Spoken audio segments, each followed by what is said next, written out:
నుంచి 6 నెలల నుంచి 5 నెలల నుంచి హైపర్ సెన్సిటివ్ గా విలేజెస్ లో ఉన్న గత ఎన్నికల డేటాను కూడా పొందుపరుస్తూ ఏ విధంగా ఊర్లో రిగ్గింగ్లు జరిగినాయని చెప్పేసి చూపిస్తూ మేము ప్రతి పేపర్ ఎవిడెన్స్ తో సహా ప్రొడ్యూస్ చేశాం. కానీ చర్యలు లేవు. ఉన్నతాధికారులు ఏం చెప్తారంటే మాకు మెయిన్ ప్రాబ్లం అంటారు. అంటే ఒక ఎస్పీ గారి సమక్షంలో నా మీద దాడి జరిగింది అంటే ఏ విధంగా ఉంది? ఫోర్స్ని ఎలకేట్ చేసింది ఎవరు? ఇప్పుడున్న డిఎస్పీ. అతన్ని ఎందుకు మరి అతని మీద ఎందుకు చర్యలు తీసుకోలేకపోయారు? గతంలో వాళ్ళు నియమించిన అధికారులు ఎక్కడ ఎంత ఫోర్స్ అనేది నియమించారు. ఈరోజు కొత్తగా వచ్చిన ఎస్ఐల మీదనో సిఐల మీద పట్టం కాదు, ఎక్కడ ఎంత ఫోర్స్ ఉండాలని నిర్ణయించింది మీరు, మీ అధికారులు, నువ్వు వేసుకున్న అధికారులు, నీకు ఊడిగం చేసిన అధికారులు,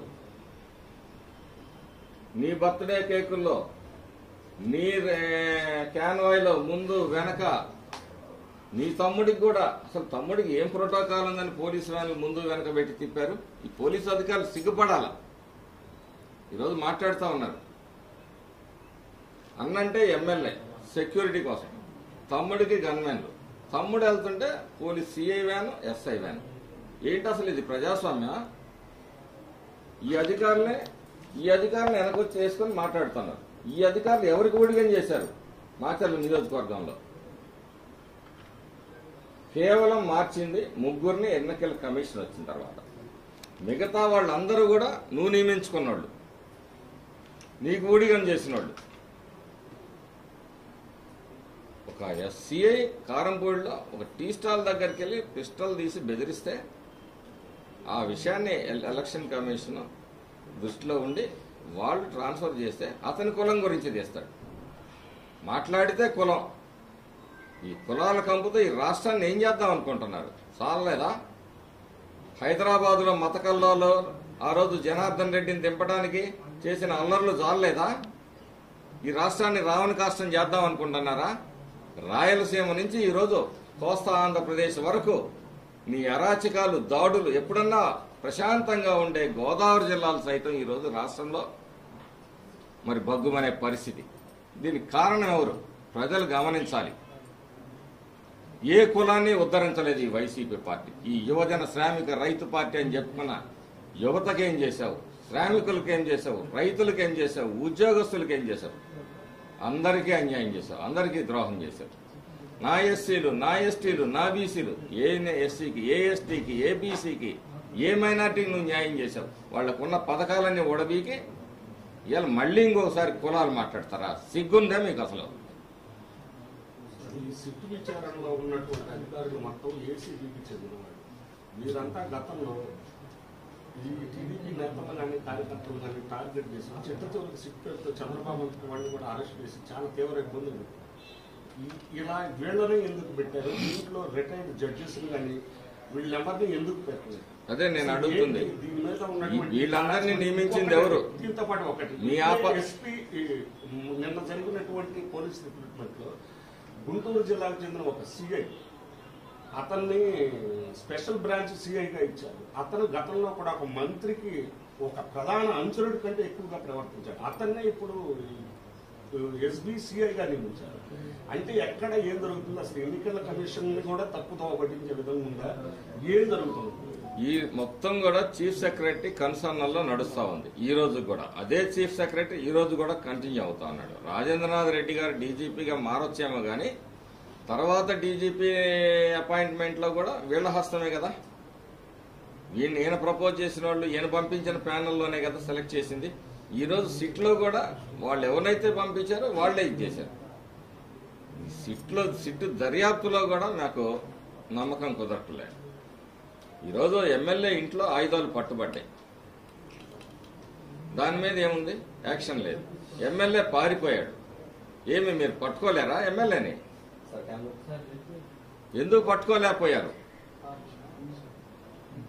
అంటే మరిన్ని దాడులో కుట్రలో చేయమనే బయట ఉండి ఏది జరిగినా ఈ రాష్ట్ర ప్రధాన చీఫ్ సెక్రటరీ ఎవరైతే ఉన్నారో జవహర్ రెడ్డి గారి కనుసన్నల్లోనే ఇదంతా నడుస్తా ఉంది. ఈరోజు కొత్తగా సిట్లో వేసినా, డీజీపీని మార్చినా, మిగతా ప్యానెల్లో ఎస్పీలని మార్చినా అదంతా ఆయన కన్సర్న్లో జరిగిన విషయం. దానికి తెలుగుదేశం పార్టీకి కానీ ఏం సంబంధం? ఏదన్నా అంటే ఎలక్షన్ కమిషను, చీఫ్ సెక్రటరీ వీళ్ళ లెవెల్లో జరిగినాయి. కానీ ఒకటి మాత్రం జరుగుతోంది, మీరు అందరూ గమనించాలి.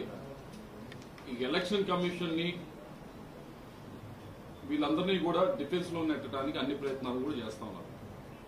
ఈ లెటర్ నిన్న ఇచ్చిన లెటర్ అయితే కానీ, సిట్కి ఇచ్చిన లెటర్ అయితే కానీ, ఇవన్నీ కూడా దయచేసి సిట్ ఆఫీసర్స్ కానీ ఎలక్షన్ కమిషన్ కానీ కోరుతా ఉంది ఒకటే, మీ అందరం కూడా ట్రాన్స్పరెంట్ గా ఉండండి, ట్రాన్స్పరెంట్ గా ఇన్వెస్టిగేషన్ చేయండి, నిజాలు బయటకు పెట్టండి. ప్రజలకు తెలియాల్సిన అవసరం ఉంది. ఏం జరిగింది, ఎందుకు జరిగింది తెలుసుకుంటేనే దాని తర్వాత తీసుకోవాల్సిన చర్యల గురించి ఆలోచించడానికి మంచి అవకాశం ఉంటుంది.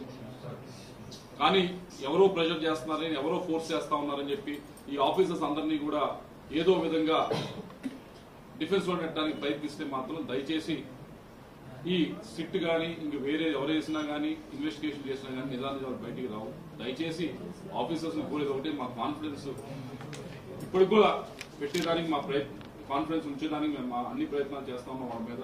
వారిని కోరేది ఒకటే, దయచేసి ట్రాన్స్పరెంట్ గా ఉండండి, నిజాలు బయటికి తీయండి. తీసుకోవాల్సిన చర్యల్ని చాలా గట్టిగా తీసుకోవాల్సిన అవసరం ఉంది. ఇంత లా అండ్ ఆర్డర్ ఫెయిల్యూర్ అనేది రాష్ట్రంలో జరగడం అనేది చాలా బాధాకరమైన విషయం. దయచేసి ట్రాన్స్పరెంట్ గా చేయాలని చెప్పి కోరుతాం.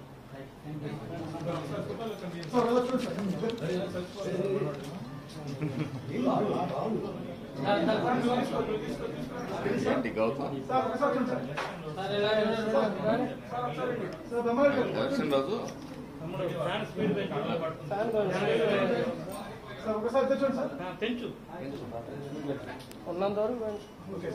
ఎమ్మెల్యే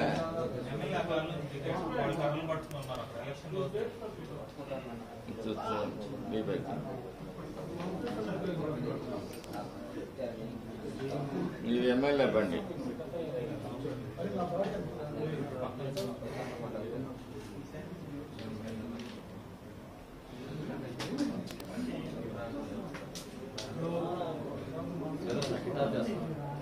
కర్రలు చూడండి, కర్రలు దేంట్లో చేస్తున్నాయి.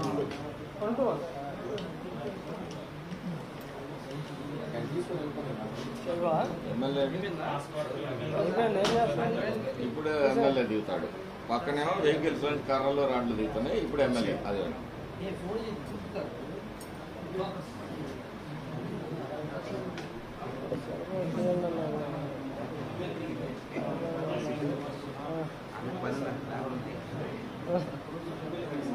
ఎమ్మెల్యే ఈ బండ్లను దిగుతారు, ఆయుధాలేమో వేరే బండ్లను దిగుతాయి.